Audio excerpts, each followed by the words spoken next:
Hello hello. कल बाल वंश हो गया था ना।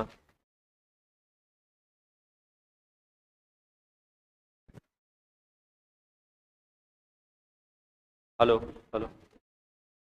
बाल वंश हो गया था। हैं? कर्नाट वंश।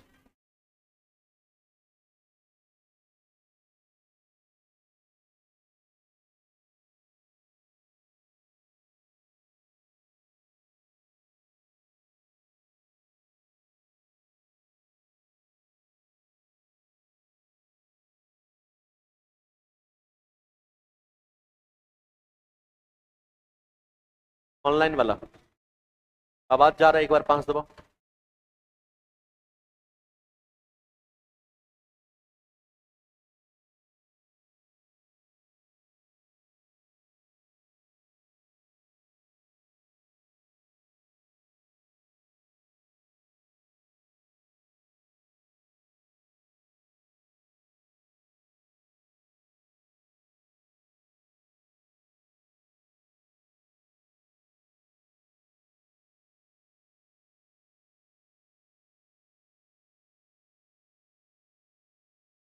हेलो। चलिए।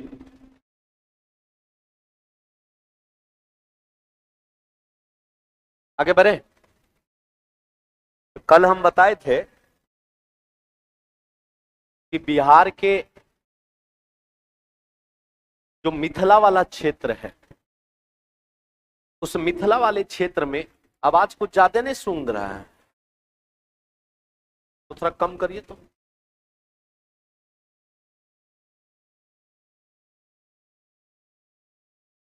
Hello hello. Hello hello. Hello. Master होगा, मास्टर। मास्टर लिखा है। हेलो। कोई है हो? कोई ना है? Hello hello hello. सही है अब सही है ना? चलिए। हम बोले थे कि मिथिला वाले क्षेत्र में एक वंश बना, जिस वंश का नाम क्या था? कर्नाट वंश। पाल वंश के अंतिम शासक रामपाल के शासनकाल में एक नान्य देव नाम का व्यक्ति था, जिसने इस वंश की स्थापना की। और इस वंश की स्थापना कब हुई तुम्हारा? 1097 ईस्वी में। मिथिला वाला क्षेत्र तो था ही था, इसके साथ जो है तुम्हारा नेपाल वाले क्षेत्र को भी इस वंश के अंतर्गत रखा गया। ठीक है, अब ध्यान से समझिएगा। इस व्यक्ति ने यानी नान्य देव ने एक उपाधि धारण किया था। उपाधि का नाम क्या था तुम्हारा? कर्नाट कुलभूषण। क्या नाम था? कर्नाट कुलभूषण। तो आपसे पूछेगा कि कर्नाट वंश के किस शासक ने कर्नाट कुलभूषण का उपाधि धारण किया था? नान्यदेव। कर्नाट वंश का संस्थापक कौन? नान्यदेव। कब हुआ था? 1097। बिहार के किस क्षेत्र में? मिथिला वाले क्षेत्र। बोलेगा कि बिहार का कौन सा ऐसा वंश जो नेपाल को भी अपने अधीन किया था? कर्नाट वंश। क्लियर है तुम्हारा? और कौन सा उपाधि लिया था? कर्नाट कुलभूषण। कौन सा? कर्नाट कुलभूषण। क्लियर है? नान्यदेव का एक बेटा जिसका नाम गंगदेव था। कहा जाता है कि यह एक योग्य प्रशासक था, जिसकी राजधानी यानी कर्नाट वंश की जो राजधानी हुआ करती थी, क्या नाम था तुम्हारा? सिमरावगढ़। क्या हुआ करता था? सिमरावगढ़। जो अभी पहले तो तुम्हारा इसी क्षेत्र में पड़ता था, लेकिन वर्तमान में नेपाल वाले क्षेत्र में पड़ता है तुम्हारा। क्लियर है? और आगे देखिएगा इस वंश के बारे में। तो बख्तियार खिलजी का जब अभियान हुआ था बंगाल और बिहार वाले क्षेत्र में, 1198-99 की बात है, बख्तियार खिलजी का अटैक हुआ था बिहार के क्षेत्र में। उस समय कहा जाता है कि कर्नाट वंश के शासक का नाम था नरसिंह देव। और ये क्वेश्चन आएगा, इसको हाईलाइट कर लीजिए कि जब बख्तियार खिलजी का अटैक हुआ था तुम्हारा बिहार वाले क्षेत्र में, उस समय कर्नाट वंश के शासक कौन थे? तो उस समय कर्नाट वंश के शासक थे नरसिंह देव। कहा जाता है कि नरसिंह देव के पास जब पहुंचा ये व्यक्ति, तो नरसिंह देव ने उसको नजराना दे करके, कुछ पैसा दे करके जो है बख्तियार खिलजी को संतुष्ट किया था।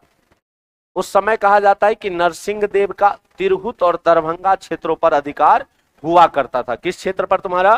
तिरहुत और दरभंगा, मतलब मिथिला वाला क्षेत्र तो था ही तुम्हारा, तो मिथिला वाला क्षेत्र उधर दरभंगा तिरहुत सब आ जाता है तुम्हारा। तो ये पूरा का पूरा क्षेत्र जो है वो इस व्यक्ति के अधीन था जिस समय तुम्हारा बख्तियार खिलजी का बिहार वाले क्षेत्र पर तुम्हारा आक्रमण हुआ था। क्लियर है? हाँ बांटो। क्लियर?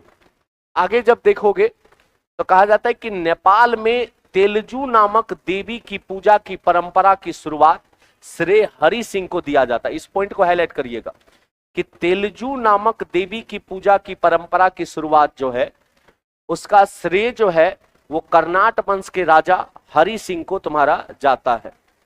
कर्नाट वंश के राजा हरि सिंह को जाता है। कौन सी देवी है तुम्हारा? तेलजू नामक देवी है। कौन सा देवी है तुम्हारा? तेलजू नामक देवी है। और इसकी परंपरा का शुरुआत किस वंश के अधीन हुआ था? कर्नाट वंश। और कर्नाट वंश के किस राजा के? हरि सिंह। कौन सा राजा तुम्हारा? हरि सिंह। तो कर्नाट वंश का संस्थापक पूछेगा तो क्या बोलिएगा? नान्यदेव। कौन था तुम्हारा? नान्यदेव। कौन था तुम्हारा? नान्यदेव। कब किया था? 1097 ईस्वी में। कब किया था? 1000। बिहार के किस क्षेत्र में? नेपाल वाल। किस क्षेत्र में? मिथिला। किस क्षेत्र में? मिथिला।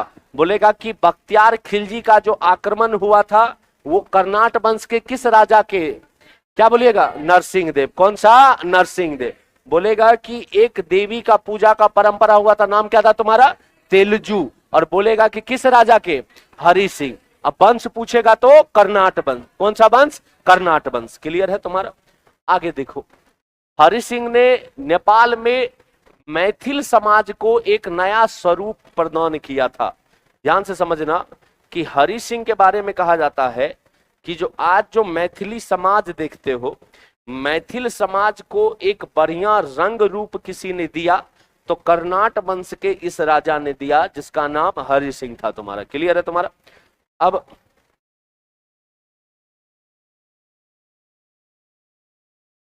क्लियर? अब देखो हम क्या बोले, ये भी इसको भी पॉइंट में हाईलाइट करिए। मैथिल समाज को, अरे इरिटेट कर रहा है, मैथिल समाज को जो है तुम्हारा एक नया स्वरूप प्रदान जो किया था वो कर्नाट वंश के राजा यानी हरि सिंह ने किया था। किसने किया था? हरि सिंह ने। क्लियर तुम्हारा? उसके बाद कर्नाट वंश में आगे देखिएगा तो हरि सिंह के बाद बहुत सारे रूलर आए। मती सिंह आया, एगो शक्ति सिंह आया, एगो श्याम सिंह आया, तुम्हारा बहुत सारे शासक हुए तुम्हारा। लेकिन हरि सिंह के बाद इस वंश को बचा नहीं पाया। और कहा जाता है कि जब तुगलक वंश के बारे में पढ़ोगे तो तुगलक वंश जो तुम्हारा एक गयासुद्दीन तुगलक था और एक मोहम्मद बिन तुगलक था जिसको एमबीटी के रूप में हम लोग जानते हैं। और उस समय तक आते आते कहा जाता है कि कहीं ना कहीं ये जो वंश था तुम्हारा, मतलब कर्नाट वंश जो था, इसकी समाप्ति हुई थी। हरि सिंह के वंशज लगभग 1393 ईस्वी तक अपने अस्तित्व में रहे, संघर्ष किए, लेकिन 14वीं सदी के अंतिम दशक तक इस वंश का क्या हो गया तुम्हारा? पतन हो गया। क्या हो गया तुम्हारा? पतन हो गया। क्लियर है तुम्हारा? ये था तुम्हारा कर्नाट वंश का इतिहास। एक बार कर्नाट वंश से हमको कुछ कुछ बातें पूछते हैं, एक बार हमको बताइएगा। आपसे पूछेगा कि कर्नाट वंश की स्थापना किसके द्वारा किया गया? किसके द्वारा किया गया? नन। किसके द्वारा किया गया? नन। कब किया गया? कब किया गया? कब किया गया? बिहार के किस क्षेत्र में? मिथिला क्षेत्र। किस क्षेत्र में? मिथिला। किस क्षेत्र में? मिथिला। किस क्षेत्र में? मिथिला। बख्तियार खिलजी जिस समय आक्रमण किया था उस समय कर्नाट वंश का राजा कौन था? कौन था? नरसिंह देव ना। कौन था तुम्हारा? नरसिंह। कौन था तुम्हारा? नरसिंह। एगो देवी का मंदिर था ना तुम्हारा, कौन सा? तेलजू। कौन सा तुम्हारा? तेलजू। कौन सा तुम्हारा? तेलजू। कौन सा तुम्हारा? तेलजू। और बोलेगा कि यह जो तेलजू नामक देवी की पूजा की जाती थी वो किस क्षेत्र में? तो क्या बोलोगे? नेपाल वाल। और इसका श्रेय किसको जाता है? हरि से। किसको जाता है? हरि से। किसको जाता है? हरि से। एक पॉइंट और लिख लेना वहां पे, एक पॉइंट और लिखो, अंतिम में लिखिएगा। लिखिए,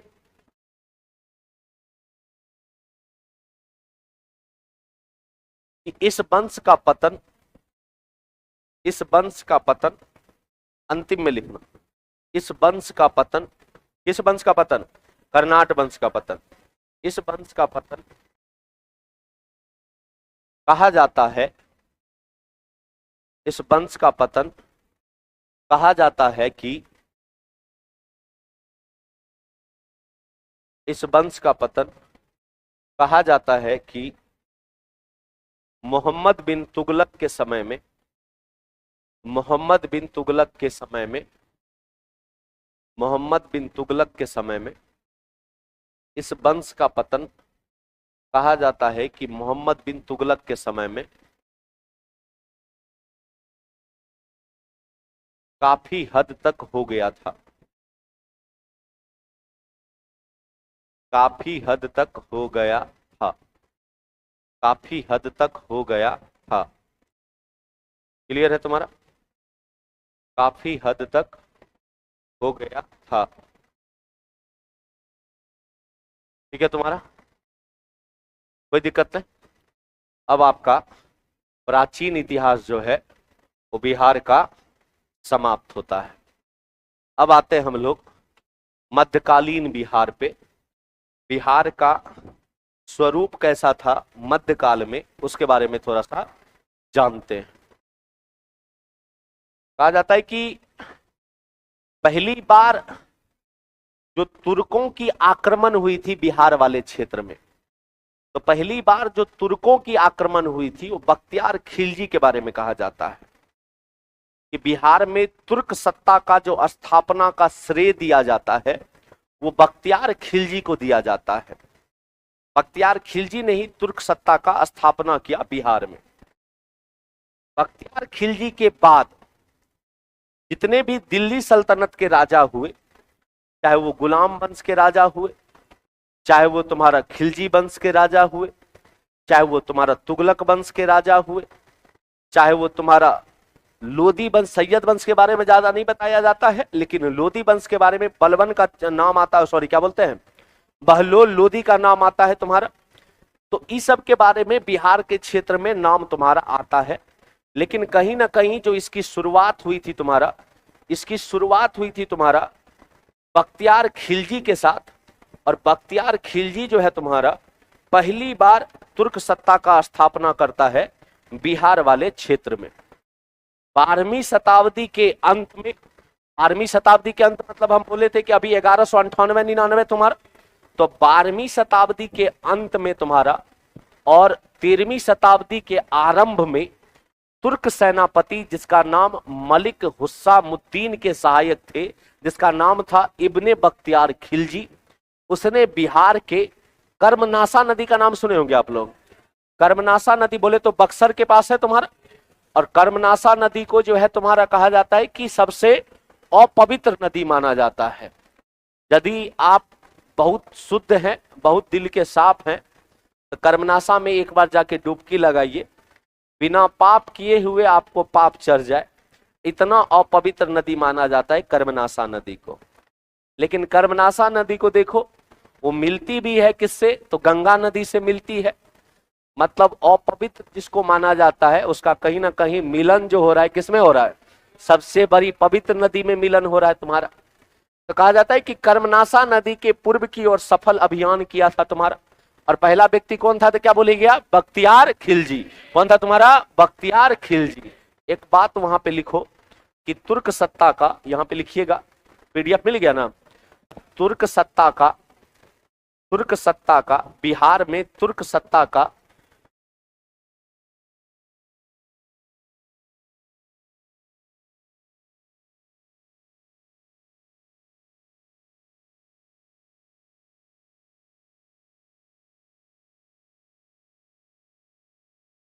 बिहार में तुर्क सत्ता का श्रेय, बिहार में तुर्क सत्ता का श्रेय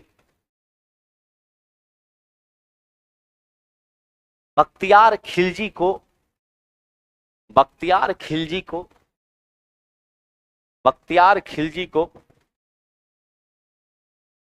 दिया जाता है, बख्तियार खिलजी को दिया जाता है, बख्तियार खिलजी को दिया जाता है।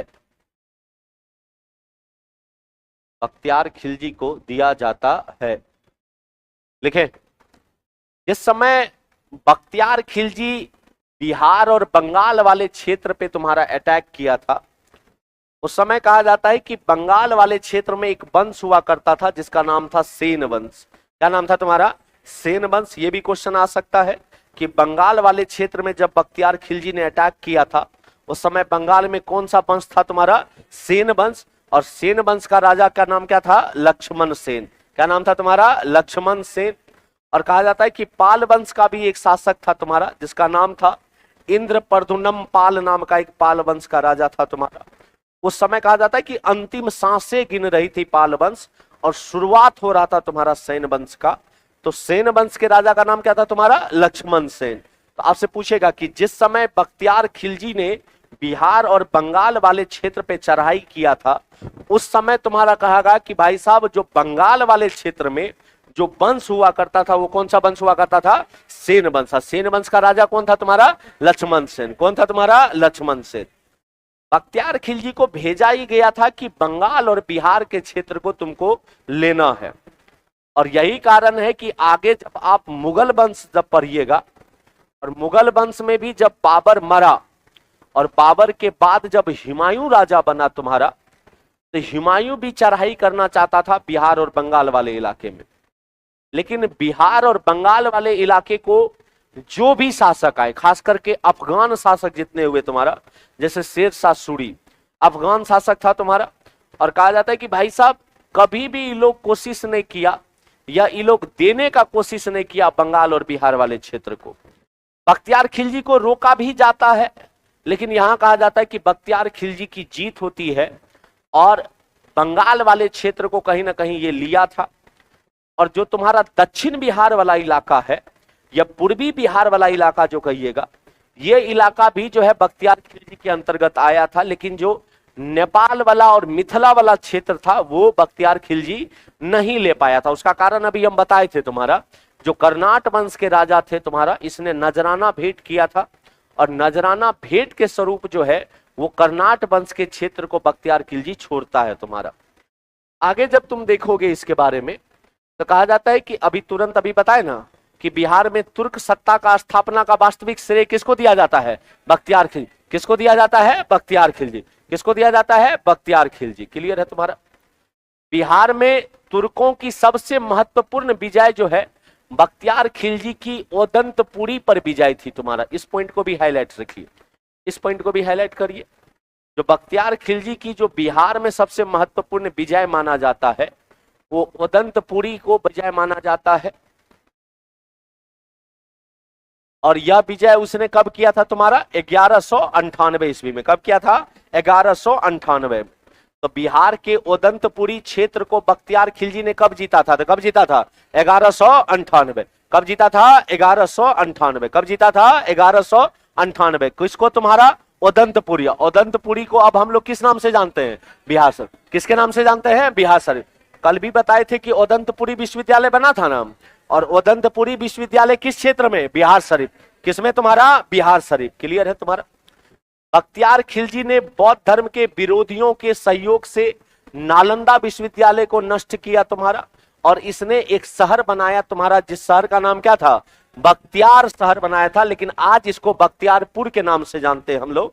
जो पटना बाढ़ बख्तियारपुर है ना, ये जो बाढ़ बख्तियारपुर है पहले इसको बख्तियार के नाम से जाना जाता था जिस समय इसने ये शहर नगर बसाया था, लेकिन आज हम लोग उसको बख्तियारपुर के नाम से जानते हैं। तो बख्तियारपुर शहर जो पटना में है तुम्हारा, वो शहर का निर्माण यदि आपसे पूछेगा कि किसके द्वारा किया गया था तो क्या बोलिएगा? बख्तियार खिलजी। बोलेगा नालंदा विश्वविद्यालय को किसने जलाया? बख्तियार खिलजी। नालंदा विश्वविद्यालय को किसने जलाया? बख्तियार खिलजी। क्लियर है तुम्हारा? आगे जब देखिएगा इसके बारे में और थोड़ा पढ़ते हैं तो बख्तियार खिलजी ने 1203 और 1204 ईस्वी में, बार बार क्या हो जा रहा है,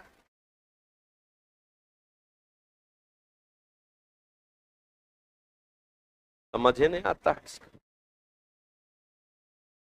चल गया वो, चल गया का।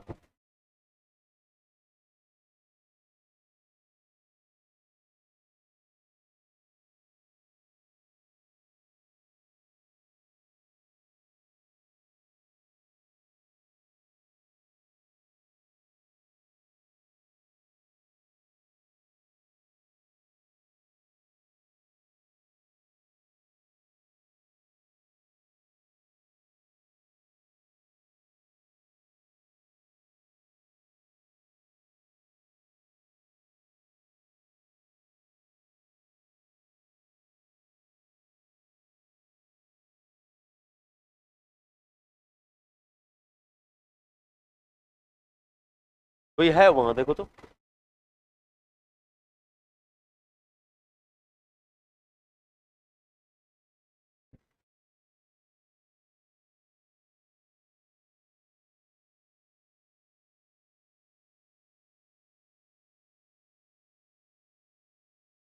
चलो आओ, देखिए हम क्या बोले अभी।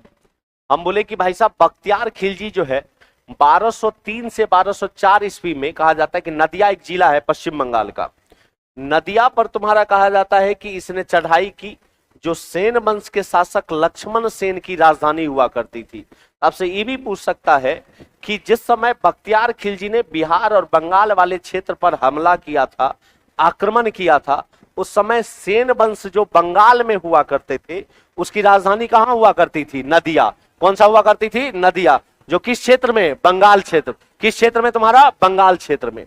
बख्तियार खिलजी ने अपनी राजधानी लखनऊ में स्थापित किया। कहा जाता है कि लक्ष्मण सेन को हराता है यहाँ पे, और अपना राजधानी जो है बंगाल में ही एक शहर था तुम्हारा लखनऊ, और लखनऊ को इसने अपना राजधानी बनाया था। इस पॉइंट को भी हाईलाइट करिए कि बख्तियार खिलजी ने जो अपना राजधानी बनाया था वो लखनऊ को बनाया था तुम्हारा। किसको बनाया था? लखनऊ को।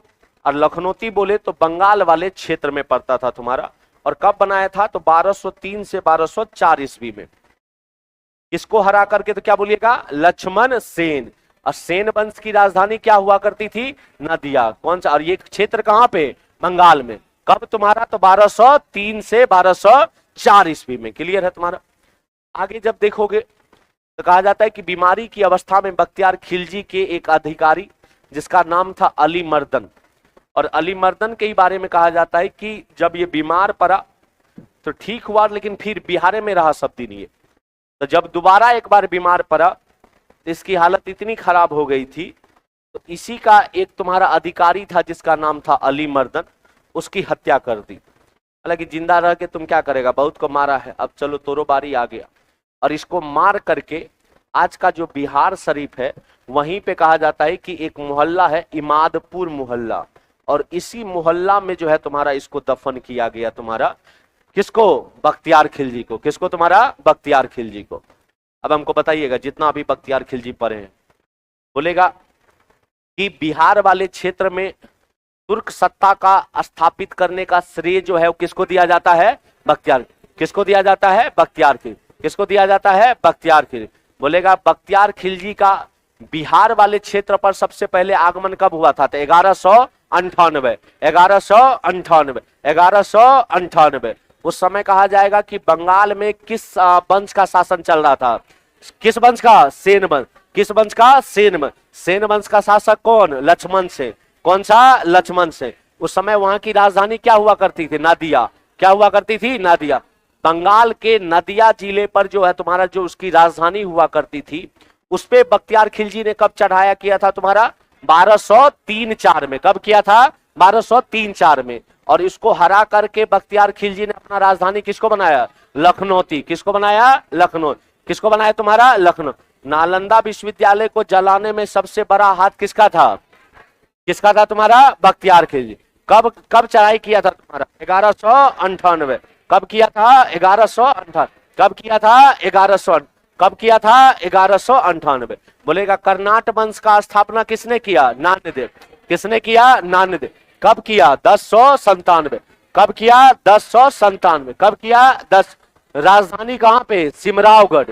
राजधानी सिमरावगढ़। राजधानी सिमरावगढ़। राजधानी सिमरावगढ़। अच्छा, कर्नाट वंश पूछेगा बिहार के किस क्षेत्र में? मिथिला क्षेत्र। किस क्षेत्र में? मिथिला क्षेत्र। किस क्षेत्र में? मिथिला। स्थापना किसने किया था? नान्यदेव। एगो उपाधि लिया था ना हो, कौन सा उपाधि था?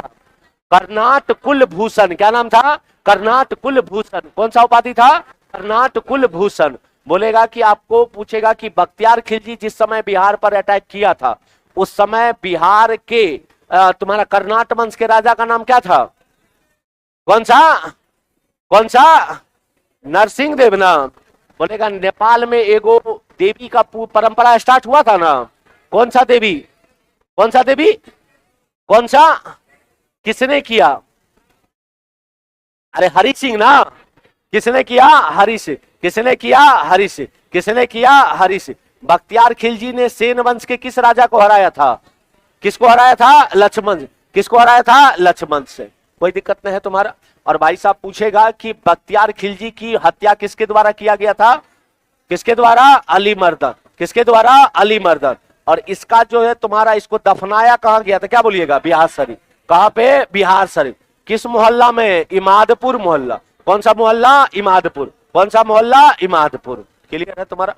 अब जब आगे देखिएगा बख्तियार खिलजी के बाद, और एक बात और ध्यान में रखना, बख्तियार खिलजी को गाजी इख्तियार के उपनाम से भी जाना जाता है। इसको भी हाईलाइट कर लो कि बख्तियार खिलजी को गाजी इख्तियार के नाम से भी जाना जाता है। गाजी इख्तियार के नाम से भी जाना जाता है बख्तियार खिलजी को। क्लियर। अब आते हैं आगे, आते हो अब आते हैं हम लोग मेन गुलाम वंश पर। गुलाम वंश के समय बिहार का कैसा क्या चल रहा था? बख्तियार खिलजी को कहा जाता है कि जब भेजा गया तो बख्तियार खिलजी को जितना करना था इसने उतना किया। 1206 में जो है तुम्हारा गद्दी पे बैठता है, और 1206 में जो गद्दी पे बैठा, नाम क्या था तुम्हारा? कुतुबुद्दीन ऐबक। कुतुबुद्दीन ऐबक। ज्यादा दिन नहीं रहा तुम्हारा, 10 में ही इसकी मृत्यु हो जाती है। इसने अपना राजधानी दिल्ली को नहीं बनाया। कुतुबुद्दीन ऐबक बड़ा, कह सकते हो कि बड़ा वफादार गुलाम था। और मोहम्मद गौरी के बारे में कहा जाता है कि मोहम्मद गौरी ने इसको पूर्ण छूट दे दी थी कि तुम भाई साहब भारत को संभालो, लेकिन इसने दिल्ली के गद्दी पे, दिल्ली के थ्रोन पे नहीं बैठा। इसने कहा कि नहीं, हम आज भी गुलाम है और इस कुर्सी पे बैठने का अधिकार मेरा नहीं है, इस कुर्सी पे बैठने का अधिकार मोहम्मद गौरी का होना चाहिए। तो भले हम भारत को संभालेंगे लेकिन दिल्ली के गद्दी पे बैठ के नहीं संभालेंगे, हम संभालेंगे लाहौर के गद्दी से बैठ के। तो कुतुबुद्दीन ऐबक ने अपना राजधानी तुम्हारा लाहौर को बनाया। दिल्ली सल्तनत के जितने भी राजा हुए, हर चीज में महिलाओं का बड़ा यूज किया गया। कहा जाता है कि कुतुबुद्दीन ऐबक को मोहम्मद गौरी के 2 और गुलाम से बड़ा खतरा था। एक का नाम कुबाछा था और एक का नाम यालदोज था। एक का क्या किया? तो अपनी बेटी से शादी करवा दिया, मामला फिक्स कर दिया तुम्हारा। और एक का उसकी बहाने से शादी कर लिया, मामला दोनों तरफ फिक्स कर लिया तुम्हारा। एक तरफ जीजा लग रहा था तो एक तरफ ससुर लग रहा था, मामला सेट हो गया। दोनों जो अभी तक जानी दुश्मन बना हुआ था सब ठीक हो गया तुम्हारा। लेकिन कहा जाता है कि इधर एक और खेला चल रहा था। खेला किसका चल रहा था? तो खेला चल रहा था इल्तुतमिश का। इल्तुतमिश के बारे में सुने होंगे। इल्तुतमिश गुलाम भी था। गुलामों का गुलाम किसको कहा जाता है? इल्तुतमिश को कहा जाता है। इधर भी एक खेला, और एक खेला ये चल रहा था कि भाई साहब कुतुबुद्दीन ऐबक की बेटी से इसका प्रेम प्रसंग चल रहा था। किसका? इल्तुतमिश का। यो सोचा कि सब बेटिए अब ब्याह सब कर करके राजा बना है, तो हम भी यही क्यों ना करें। इसने जो है तुम्हारा कुतुबुद्दीन ऐबक की बेटी से जो है तुम्हारा इसका प्रेम प्रसंग चलता है। और जब इसका प्रेम प्रसंग चलता है तो शादी होता है। और इसका एक तुम्हारा कुतुबुद्दीन ऐबक का एक और बेटा था। 1210 में जब इसकी मृत्यु होती है तो कुतुबुद्दीन ऐबक का जो है बेटा बनता है, जकर नाम था आराम शाह। आराम शाह रूलर बना, लेकिन आराम शाह को रूलर रहने दिया नहीं गया। इल्तुतमिश कहा कि जाओ तुम ऊपर आराम करना, यहाँ पे हम कष्ट काटेंगे। और आराम शाह को आराम करने के लिए ऊपर भेज दिया जाता है। उसके बाद 1211 से टाइम पीरियड चलता है तुम्हारा किसका? इल्तुतमिश का। और कहा जाता है कि इसी समय इल्तुतमिश के समय ओरिजिनल रूप से इल्तुतमिश ने अपना राजधानी लाहौर से चेंज करके दिल्ली को बनाया।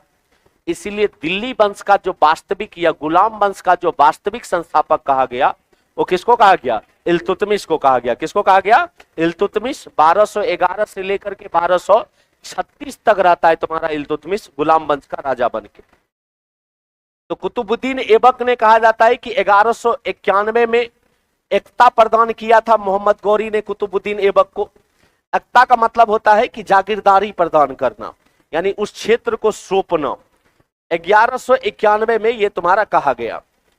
इल्तुतमिश का पुत्र था जिसका नाम था नासिरुद्दीन महमूद। और ये क्वेश्चन आया हुआ है, मारिए इसको हाईलाइट, कि भाई साहब इल्तुतमिश ने अवध बिहार को जीतने के लिए किसको भेजा था तुम्हारा? तो अपने ही बेटा जिसका नाम क्या था? नासिरुद्दीन महमूद को भेजा था। किसको भेजा था? नासिरुद्दीन महमूद को भेजा था। नासिरुद्दीन महमूद को भेजा था। और कहा जाता है कि लखनौती को ही एक प्रशासनिक इकाई के रूप में संगठित किया। वही लखनौती जो तुम्हारा कहा जाता है कि बख्तियार खिलजी की राजधानी हुआ करती थी, उसी में अपना प्रशासनिक इकाई बैठाया। और 1227 से लेकर के 1229 तक जो कहा जाता है कि बिहार अवध वाले क्षेत्र में यह शासन करता है। लेकिन अभी भी बिहार जो है वो दिल्ली सल्तनत के अंतर्गत अभी तक नहीं आया था। कहा जाता है कि बिहार को दिल्ली सल्तनत के अधीन करने वाला प्रथम सुल्तान भले इल्तुतमिश था, लेकिन भाई साहब इसका बेटा ने बिहार को पूर्ण रूप से तुम्हारा दिल्ली सल्तनत के अंतर्गत नहीं किया। लेकिन आपसे यह क्वेश्चन पूछेगा कि दिल्ली सल्तनत का या गुलाम वंश का पहला ऐसा कौन शासक था जो बिहार को अपने अधीन किया था? तो कौन था तुम्हारा? इल्तुतमिश। इस पॉइंट को भी मारो हाईलाइट। इल्तुतमिश ने बिहार को दिल्ली सल्तनत के अधीन किया तुम्हारा, और यह गुलाम वंश का पहला ऐसा राजा था जिसने बिहार को अपने अधीन किया था तुम्हारा। और अधीन करने में जो सबसे अहम योगदान था वो इल्तुतमिश का जो बिहार में अपना पहला सूबेदार था जिसका नाम था तुम्हारा मलिक जानी। क्या नाम था तुम्हारा? मलिक जानी। तो बोलेगा कि इल्तुतमिश ने बिहार में यानी बिहार क्षेत्र में अपना पहला सूबेदार किसको नियुक्त किया था तुम्हारा? मलिक जानी को। किसको किया था तुम्हारा? मलिक जानी। किसको किया था तुम्हारा? मलिक जानी। अच्छा देखो, अभी तक हम लोग आगे बढ़ रहे, एक बार हमको बताना अभी तक जितना पढ़े हैं। आपसे पूछेगा कि भाई साहब बिहार में तुर्क सत्ता का सबसे बड़ा श्रेय किसको जाता है? बख्तियार खिलजी को। किसको जाता है? बख्तियार खिलजी। बख्तियार खिलजी ने बिहार वाले क्षेत्र में सबसे पहले अटैक कब किया था? 1198। कब किया था? 1198। कब किया था? 1198। पूछेगा जब बख्तियार खिलजी ने अटैक किया था उस समय कर्नाट वंश का राजा कौन था? अरे हरि सिंह। कौन था? सॉरी नरसिंह नाम। कौन था? नरसिंह देव। कौन था तुम्हारा? नरसिंह देव। आपसे पूछेगा कि भाई साहब जिस समय बख्तियार खिलजी अटैक किया था उस समय बंगाल में किस वंश का शासन चल रहा था? सेन वंश का ना। सेन वंश का शासक कौन? कौन? लक्ष्मण से। कौन सा? लक्ष्मण से। कौन सा? लक्ष्मण। बख्तियार नामक शहर किसने बनवाया था? बख्तियारपुर। किसने बनवाया था? बख्तियार। किसने बनवाया था? बख्तियार खिलजी। किसने बनवाया? बख्तियार। बोलेगा कि भाई साहब बख्तियार खिलजी का जो लखनौती राजधानी बना था वो लखनौती राजधानी किस शासक को हरा करके बनाया था? लक्ष्मण सेन को। लक्ष्मण सेन की राजधानी कहां हुआ करती थी? नादिया। कहां पे हुआ करती थी? नादिया। और इसने अपना राजधानी कहां बनाया? लखनौती को। कब बनाया? 1203-4 में। कब बनाया? 1203। बोलेगा बख्तियार खिलजी की मृत्यु कहां पे हुई? कहां पे हुई? बिहार शरीफ ना। और बोलेगा कि भाई साहब किसके द्वारा हत्या किया गया था? अली मर्दाना ना, जो इसका एक अधिकारी हुआ करता था। और बोलेगा कि भाई साहब बख्तियार खिलजी को कहां दफनाया गया? तो क्या बोलिएगा? बिहार शरीफ में। कहां दफनाया गया? बिहार शरीफ। बोलेगा कि गुलाम वंश का पहला शासक कौन? कुतुबुद्दीन ऐबक। लेकिन बिहार को अधीन करने वाला पहला शासक कौन? इल्तुतमिश। कौन था तुम्हारा? इल्तुतमिश। बोलेगा कि बिहार पर आधिपत्य जताने के लिए इल्तुतमिश ने सबसे पहले किसको भेजा था? तो क्या बोलिएगा? उसके बेटे को ना। अब बेटा का नाम क्या था? नासिरुद्दीन महमूद। क्या नाम था तुम्हारा? नासिरुद्दीन महमूद। अपना प्रशासनिक इकाई इसने कहां पे बनाया था? लखनौती। कहां पे बनाया था? लखनऊ। जहां पे कब से कब तक ये रहा? 1227 से 1229। अपना पहला सूबेदार किसको नियुक्त किया था तुम्हारा? अपना, अरे बोले ना अभी, मलिक जानी। किसको किया था तुम्हारा? मलिक। किसको किया था? मलिक जानी। क्लियर है तुम्हारा? आगे जब देखिएगा इल्तुतमिश ने सैफुद्दीन ऐबक को बिहार का पहला गवर्नर नियुक्त किया था। इस बात को भी ध्यान में रखिएगा, और ये हम यूट्यूब पे बता चुके हैं। सैफुद्दीन ऐबक को जो है वो बिहार का पहला राज्यपाल नियुक्त किया गया था। और जो राज्यपाल नियुक्त किया गया था वो इल्तुतमिश के द्वारा किया गया था। और बाद में कहा जाता है कि सैफुद्दीन ऐबक के बाद बिहार का जो गवर्नर बना उनका नाम क्या था तुम्हारा? तुगान खां। क्या नाम था तुम्हारा? तुगान खां। ध्यान से समझना। तुमसे पूछेगा कि भाई साहब इल्तुतमिश ने बिहार पर अपना आधिपत्य जताने के लिए पहले किसको भेजा था? तो अपने बेटे को, जिसका नाम क्या था? नासिरुद्दीन महमूद। अब से पूछेगा कि इल्तुतमिश ने बिहार पर आधिपत्य जताने के लिए अपना पहला सूबेदार किसको नियुक्त किया था? मलिक जानी। किसको किया था? मलिक जानी। और बोलेगा कि पहला गवर्नर किसको बनाया गया था? सैफुद्दीन ऐबक को। किसको बनाया गया था? सैफुद्दीन ऐबक। उसके बाद कौन बना? तुगान खां। कौन बना तुम्हारा? तुगान खां। पहला कौन बना? सैफुद्दीन ऐबक। उसके बाद कौन बना? तुगान खां। क्लियर है? दिल्ली सल्तनत का पहला ऐसा राजा जिसने बिहार को अपने अधीन किया, इल्तुतमिश। किसने किया था तुम्हारा? इल्तुतमिश। क्लियर तुम्हारा? आगे जब देखोगे तो कहा जाता है कि बलबन के शासनकाल में गया का जो क्षेत्र है, अभी जो बिहार का जो दक्षिणी वाला क्षेत्र है, जिसको गया जी कहते हैं आप, गया वाले क्षेत्र को दिल्ली के अधीन किया था बलबन ने।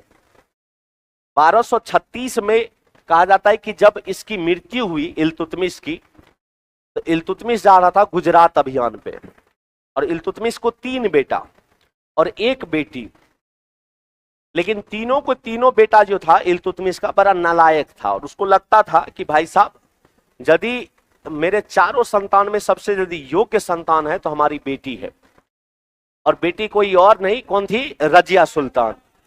आ जाता है कि गुजरात अभियान पर जब जा रहा था इल्तुतमिश, तो अपनी बेटी को चेक करने के लिए कि सही में मेरी बेटी संभाल सकती है या नहीं संभाल सकती है, रजिया सुल्तान को जो है कुछ दिनों के लिए कहा जाता है कि तुम राजा तो नहीं लेकिन सत्ता संभाल के दिखाओ। सत्ता जब संभालना स्टार्ट किया, इल्तुतमिश ने अपना एक ग्रुप बनाया था। जिस समय इल्तुतमिश शासन कर रहा था उस समय अपना एक ग्रुप बनाया था जिसको तुर्क ए चहलगानी कहा गया, या 40 दल कहा गया तुम्हारा। उसको कहा जाता है कि उसमें 40 गो मुस्लिम उलेमा रहा करते थे जो तुर्क के हुआ करते थे। ये 40 को पसंद नहीं था कि एक महिला जो है तुम्हारा वो शासन करे, लेकिन वो 40 को कहीं ना कहीं लग गया कि भाई साहब इल्तुतमिश अपने मरने के बाद अपने इस यानी गुलाम वंश का सत्ता जो है अपनी बेटी को देगा। गुजरात अभियान से आता है, और जब गुजरात अभियान से आया तो बहुत कुछ पता लगाया, तो बोला कि नहीं बहुत बढ़िया शासन चलाई है महिला। और अनफॉर्चुनेटली देखो 2 साल के बाद इस व्यक्ति का मृत्यु हो जाता है, और 1236 में जो है इल्तुतमिश की मृत्यु हुई। 1236 में जब इस व्यक्ति की मृत्यु हुई, इल्तुतमिश का बड़ा बेटा था जिसका नाम था बहराम शाह, और कहा जाता है कि वो नहीं चाहता था कि रजिया सुल्तान इस कुर्सी को संभाले, लेकिन बाप का ऑर्डर था तो संभालना तो जरूर था। जैसा बाप ने कहा था वही हुआ। 1236 में रजिया सुल्तान गुलाम वंश की तीसरी शासक या शासिका कह सकते हो, शासक कहना बेटर है क्योंकि अपने आप को वो सुल्ताना कहलाती थी तुम्हारा, वो रजिया सुल्ताना नहीं रजिया सुल्तान कहलवाती थी। कहती थी कि हमको सुल्ताना मत बोलो, हमको सुल्तान बोलो। अब पूरा जो है लड़का वाला ड्रेस में आती थी, लाल टोपी लगा करके आती थी वो। 1236 से 1240 तक का जो टाइम पीरियड रहा वो रजिया सुल्तान का रहा। कहा जाता है कि वो जो 40 दल बनाया था इल्तुतमिश, उसी 40 दल में ई व्यक्ति था जिसका नाम था बलबन। बलबन बहुत नीचे से ऊपर उठा था, वो कभी सोचा भी नहीं था कि हम एक दिन राजा बनेंगे। उसमें उसका सहायता की थी उसकी बेटी, आगे बताते हैं। तो 1236 में रजिया सुल्तान रूलर बनी, लेकिन है तो महिले न है हो। भले वहां का लोग कोई भी मौलवी लोग जो भी थे तुम्हारा, कोई नहीं चाहता था कि भाई साहब महिला शासन करे, क्योंकि इस्लाम धर्म में महिला शासन करे उसको हराम बताया गया है कि महिला शासन नहीं कर सकती है, लेकिन इसने शासन किया। अब रजिया सुल्तान को उसके यहाँ एक अस्तबल, अस्तबल समझते हो, घोड़ा साफ करने वाला, अस्तबल साफ करने वाला एगो व्यक्ति था, यानी घोड़ा को साफ करने वाला एगो व्यक्ति था। और भाई साहब उसका नाम था याकूत खान, का नाम सुने होंगे। और कहा जाता है कि भाई साहब उससे इसको हो जाता है प्रेम। अब प्रेम हुआ तो दिल लगी दीवार से, तो परी क्या चीज है।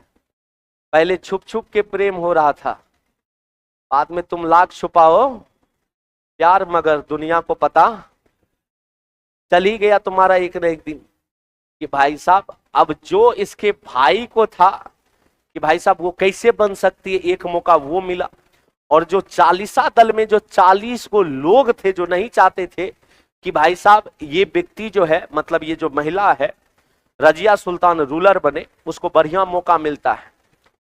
इसी में कहा जाता है कि भाई साहब एक और व्यक्ति था जो बचपन में कहा जाता है कि रजिया सुल्तान को बचपने से पसंद करता था, और वो व्यक्ति कहाँ का, तो अंबाला का, जो पंजाब वाला क्षेत्र है ना, उस क्षेत्र में गवर्नर हुआ करता था। इसके भाई को पता था कि ऐसा ऐसा बात है तुम्हारा। उस व्यक्ति को बताया जाता है कि तुम थे जिसके सहारे वो हुए ना तुम्हारे, वो किसी और के साथ है तुम्हारा। अब कहा जाता है कि रजिया सुल्तान और याकूत खान जाता है तुम्हारा अंबाला के तरफ, और वहीं पे कहा जाता है कि भाई साहब रजिया, इसीलिए देखो यहाँ पे कुछ सीख मिलेगा कि कुछ भी हो जाए महिला पे भरोसा नहीं करना चाहिए। कहावत तो है कि गिरगिट का रंग और महिला के आंसू पे कभी भी नहीं जाना चाहिए। काहे कि गया तो दिक्कत है तुम्हारा। कहा जाता है कि रजिया सुल्तान के साथ जब गया वो, तो अंबाला में जब इसको घेरा, उस क्षेत्र में जब घेरा जाता है, तो इसको तो बनना था सुल्तान, ये पहचानने तक से इनकार कर देती है, मतलब जिससे शादी की उसी को मरवा देती है तुम्हारा, और इसको भी डर था मरने का। तो फिर उस व्यक्ति से शादी होता है। बहराम शाह को लगा था कि जो रजिया सुल्तान है और उसका जो हस्बैंड था दोनों को सल्टा देगा वो, लेकिन भाई साहब बस हस्बैंड को सल्टाया, रजिया सुल्तान को फिर से लेके आया। अब ये बात पता चला बहराम शाह को कि रजिया सुल्तान फिर से दिल्ली आ रही है। बाद में बहराम शाह के बारे में कहा जाता है कि बाद में एक षड्यंत्र रचता है और भाई साहब रजिया सुल्तान को भी मरवा देता है 1240 में।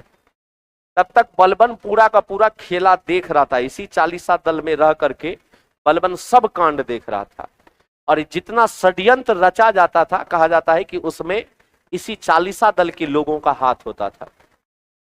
बहराम शाह ज्यादा रह नहीं पाया, उसके बाद बनता है नासिरुद्दीन महमूद, और कहा जाता है कि नासिरुद्दीन महमूद कोई और नहीं बलबन की बेटी का हस्बैंड था तुम्हारा, और यहीं से बलबन के बारे में कहा जाता है कि अपने पीक पे पहुंचा। बेटी का सहारा लिया इसने, वो कहती थी बेटी को, बेटी कहती थी उस अपने हस्बैंड को, और जो कहती थी हस्बैंड वही मानता था तुम्हारा। और इस तरह धीरे धीरे धीरे धीरे बलबन सीढ़ी दर सीढ़ी चढ़ते चढ़ते एक खतरनाक, कहा जाता है कि 40 दल का हेड बन चुका था ये। नासिरुद्दीन महमूद की मृत्यु होती है 1265 के अप्रोक्स में, और जब 1265 में इसकी मृत्यु हुई तब जाकर के बलबन ने अपने आप को 1265, हालांकि राज्याभिषेक 1266 में होता है भाई साहब, लेकिन 1265 में इसने जो है अपने आप को गुलाम वंश का अगला राजा बनाया, और राजा ऐसा वैसा नहीं बना, ऐसा राजा बना कि सबको पीछे छोड़ दिया। लोह एवं रक्त की नीति का याद होगा तुम्हारा, ब्लड एंड आयरन पॉलिसी। भाई साहब सजदा और पैबोस की नीति, इसी ने बोला कि सजदा का मतलब समझते हैं, सजदा का मतलब है कि जो एंट्री करेगा मतलब सर झुकाएगा, और पैबोस का मतलब होता है पैरों को चूमना, मतलब सर भी झुकाएगा और मेरे पैरों को चूमेगा भी, और जो मेरे खिलाफ बोलेगा मेरा तलवार और उसका रक्त। खतरनाक नीति अपनाया इसने। बलबन ने अपने शासनकाल में बिहार को अपने अधीन करने का कोशिश किया, और कहा जाता है कि इस कोशिश में बिहार का जो क्षेत्र इसको मिला वो दक्षिण बिहार का क्षेत्र मिला, जिसका नाम क्या है तुम्हारा, गया। कौन सा तुम्हारा, गया। कहा जाता है कि जिसका वर्णन जो है, गया का एक राजा था जिसका नाम था वनराज, और वनराज की एक प्रशस्ति है जिसका नाम क्या है तुम्हारा, गया प्रशस्ति। कौन सा प्रशस्ति, गया। इसको हाईलाइट करो, इसको हाईलाइट करिए, पूछेगा क्वेश्चन कि किस प्रशस्ति में पता चलता है कि गया को जो है बलबन ने अपने अधीन किया था, तो गया प्रशस्ति से पता चलता है। और गया प्रशस्ति किसके द्वारा, तो क्या बोलिएगा, वनराज के द्वारा।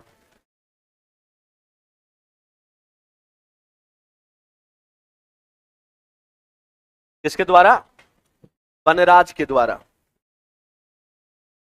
ठीक है तुम्हारा, कोई दिक्कत नहीं, यहां तक क्लियर ना।